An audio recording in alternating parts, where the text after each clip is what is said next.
Halo semuanya, perkenalkan nama saya Oscar Alexander Silalahi, NIM 71 2018 083. Nah, teman-teman, saya adalah seorang mahasiswa Fakultas Teologi Universitas Kristen Satyawacana.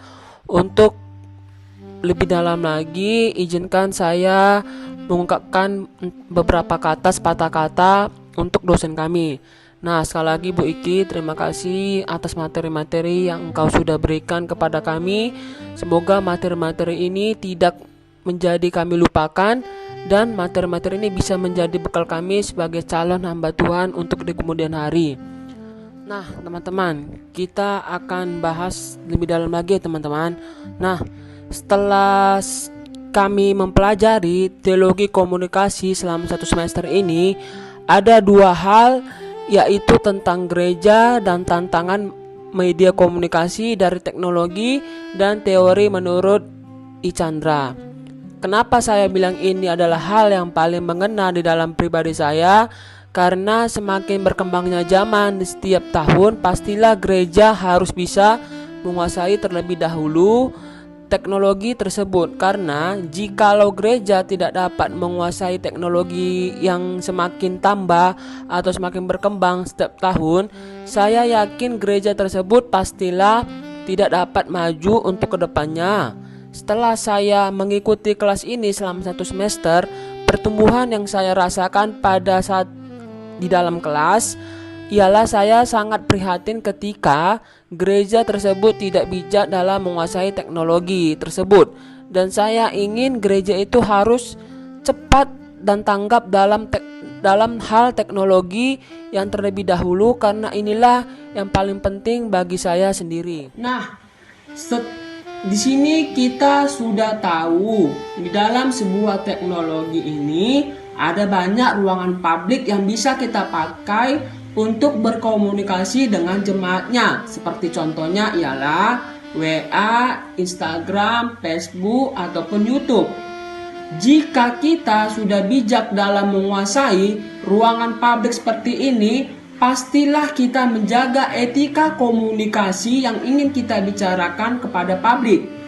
Jika kita tidak menjaga etika dalam hal komunikasi, pastilah banyak dilema kepada publik yang sedang menonton kita, dan banyak menganggap bahwa dia salah satu yang membuat onar atau menjadi batu sandungan dalam ruangan publik tersebut.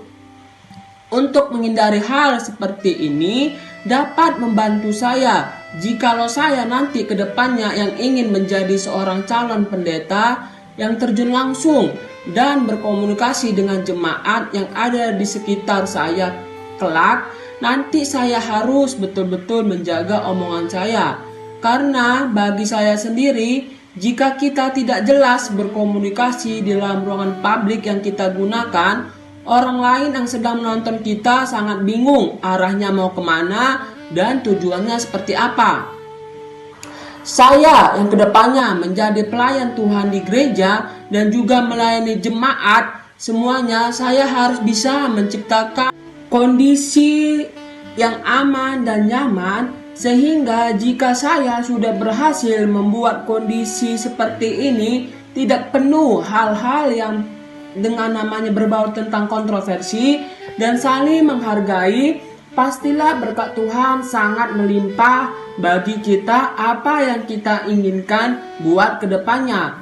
Dan di sini saya menekankan bahwa kita harus berusaha terlebih dahulu. Pastilah Tuhan sangat adil melihat umatnya jika dia sudah berusaha dan tetap mengandalkan kehidupan yang kekal dan berpegang teguh takut akan Tuhan. Teori yang kedua menurut saya yang paling mengena ialah teori menurut I. Chandra. Dalam teori I. Chandra ini salah satu yang membahas tentang relasi-relasi. Bagi saya sendiri ini adalah hal nomor 2 yang sangat penting, karena kalau kita tidak mempunyai relasi yang baik antara pelayan atau kita sering sebut dengan pendeta dengan jemaat, di dalam gereja sering ada terjadi problem atau bentrok sehingga suasana tidak kondusif lagi dan kita tidak bisa merasakan kehadiran Allah itu sendiri.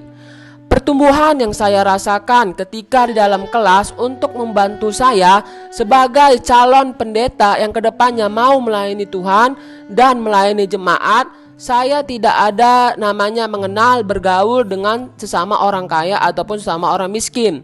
Karena bagi saya sendiri, jika hubungan relasi kita kepada jemaat yang kaya, hidup kita aman dan nyaman dan tentram.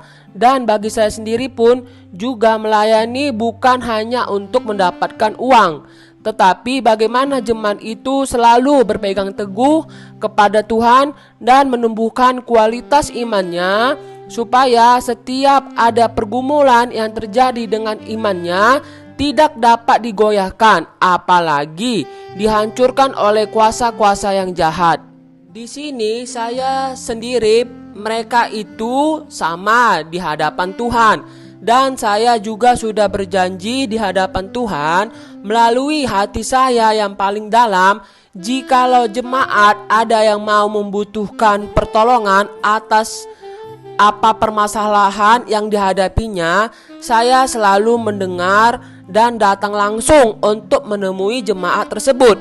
Dan setelah saya sudah jumpa dengan jemaat yang sedang mengalami pergumulan yang begitu berat, dengan hati yang tulus saya rangkul mereka untuk selalu datang kepada Tuhan tanpa adanya paksaan. Dan bagi saya sendiri, apapun pergumulan yang kita miliki bisa diselesaikan dengan cara bijaksana, dan kapan saja kita berada, selalulah kita berpegang kepada keyakinan dan percaya kepada Tuhan. Tuhan selalu mendengar apa pergumulan kita, dan jikalau kita yakin dan percaya, pastilah ada jawaban yang pas atau diberikan jalan yang terbaik bagi kita untuk kedepannya. Untuk mengakhiri perkataan saya, di sini saya ingin mengungkapkan bahwa orang yang beriman itu dia percaya bahwa upah itu datang dari Tuhan.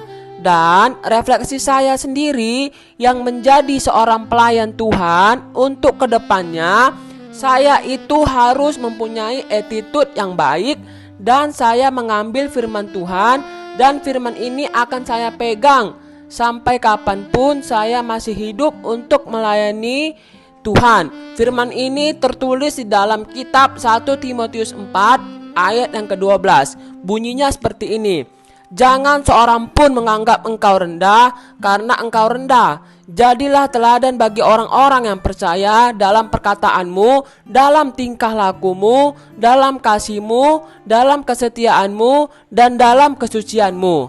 Dari ayat tersebut, menurut saya secara pribadi penting sekali untuk kita jadi berkat buat orang lain, supaya Yesus dipermuliakan di dalam hidup kita. Dan di sini kita semua bersama-sama harus belajar mempunyai attitude yang baik, dan bahkan lebih dari itu, kita juga harus menjadi teladan dalam perilaku hidup kita. Sebagai hamba Tuhan, harus lebih memanfaatkan media-media informasi digital untuk pengabaran firman Tuhan dan menjaring lebih banyak jiwa-jiwa dan menjadikannya murid Tuhan yang setia, khususnya kaum milenial yang sangat aktif menggunakan komunikasi lewat dunia maya. Nah, akhir-akhir ini ada kecenderungan iblis sudah menguasai dunia maya, sehingga kita menjadi anak-anak Tuhan, kita harus dapat mengalahkan iblis dengan lebih banyak lagi dan lebih kreatif lagi di dalam pengabaran firman Tuhan, dalam menjaring jiwa-jiwa agar tidak terhilang dan ikut masuk dalam keselamatan Tuhan Yesus Kristus. Amin. Tuhan Yesus memberkati.